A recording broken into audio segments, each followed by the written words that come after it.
pagkasama. So what up guys, it's me Mac and you're welcome back to my YouTube channel. So kung bago ka pa lang sa aking YouTube channel, click mo na yung subscribe button na yan. Hit mo na rin yung bell icon para lagi kang update when mag-upload tayo ng vlogs or tutorial or video, no?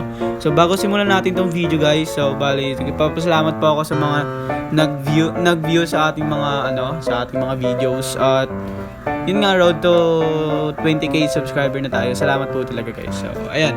So first na pong gagawin is bali new project. Then yung gagawin pala natin ngayon guys is bali tutorial. Oo, kasi obvious naman 'di ba? Nandito tayo sa CapCut. Wala lang.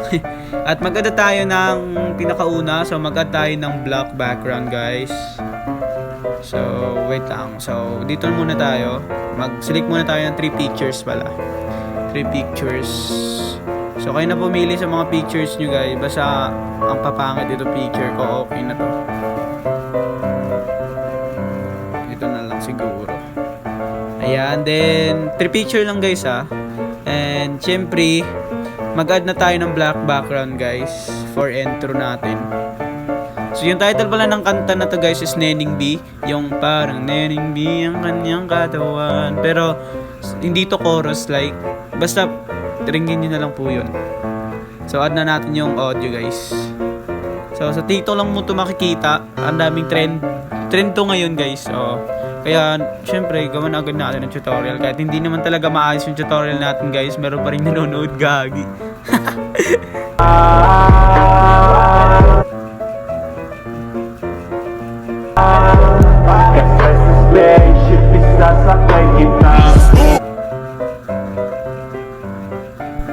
So yan guys, no? So bali maglagay na lang siguro tayo ng text or anong gagawin nyo guys. Basta ilalagay ko dito like yung mga aesthetic. Ewan, basta ewan. Yung mga ganito, like yung mga ganyan. Basta yan, ganyan guys, yung ganyan.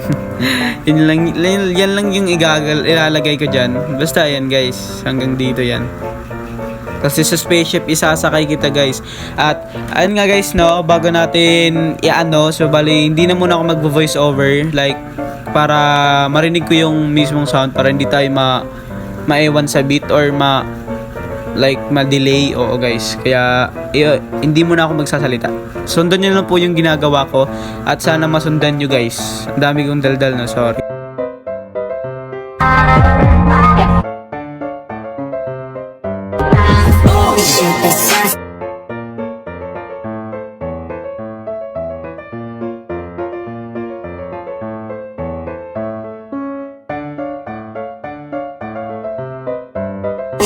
Sasakay kita, sasakay kita.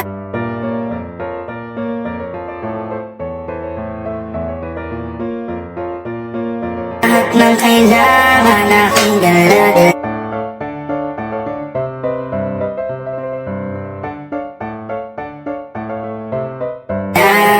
Ito pagkasama.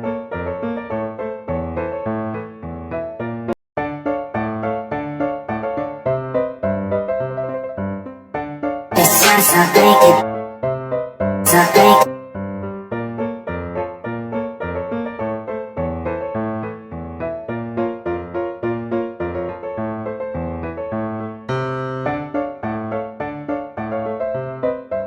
Siyempre sasakay kita.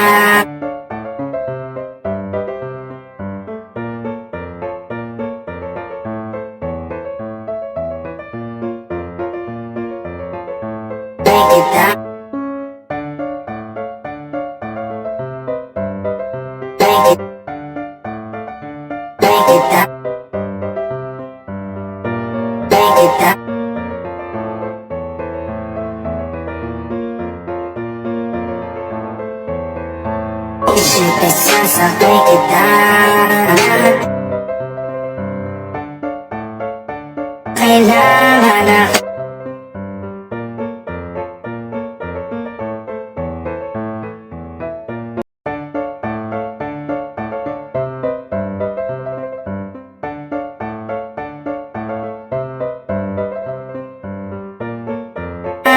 aking dalaga.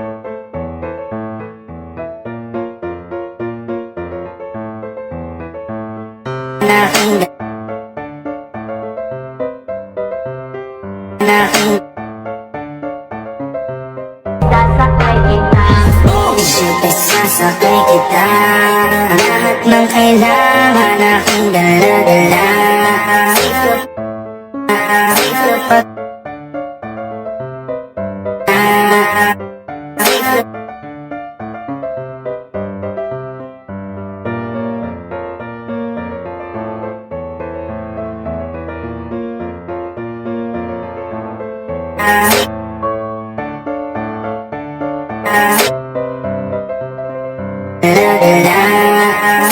Pagkasama.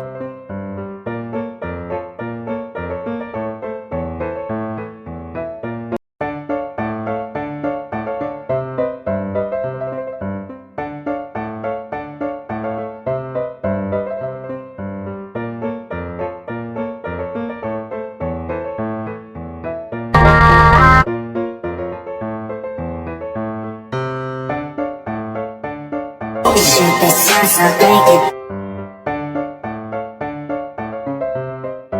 Isip sasakay kita.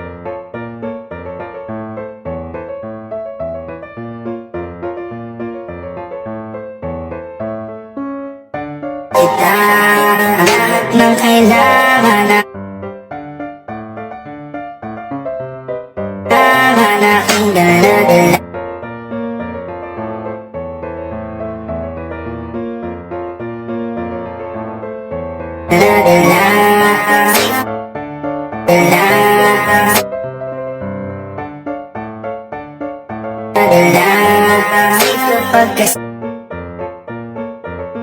So yun nga guys, no, nalagyan na natin lahat. So yung kulang na lang po dyan is yung white effect guys, yung glow effect.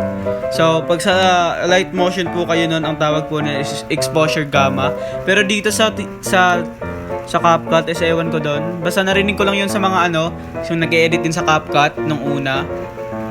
Marami na rin kasi marunong sa CapCut guys, kasi yun nga, napaka-simple lang po talaga ng mga e-editin dito.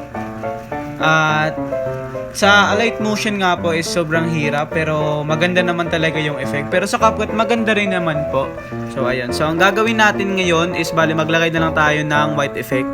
So first nyo lang pong gagawin is punta kayo sa overlay and add overlay, then stock videos, then click mo lang tong white background na yan. And zoom mo lang po yan, yung walang makita po talaga. Then i-adjust mo lang siya dito guys. Ayan. Then click mo yung splicey, charizability. Splice po yun guys. Ewan po. Ayan, then pagkatapos po nyan, hindi yun splicey guys ha, splice yun. Basta, ayun yung pagbasa ko. Saan yung pake mo, char? Basta yan yung check. Then click mo yung animation. Then click the out. Then click the fade out.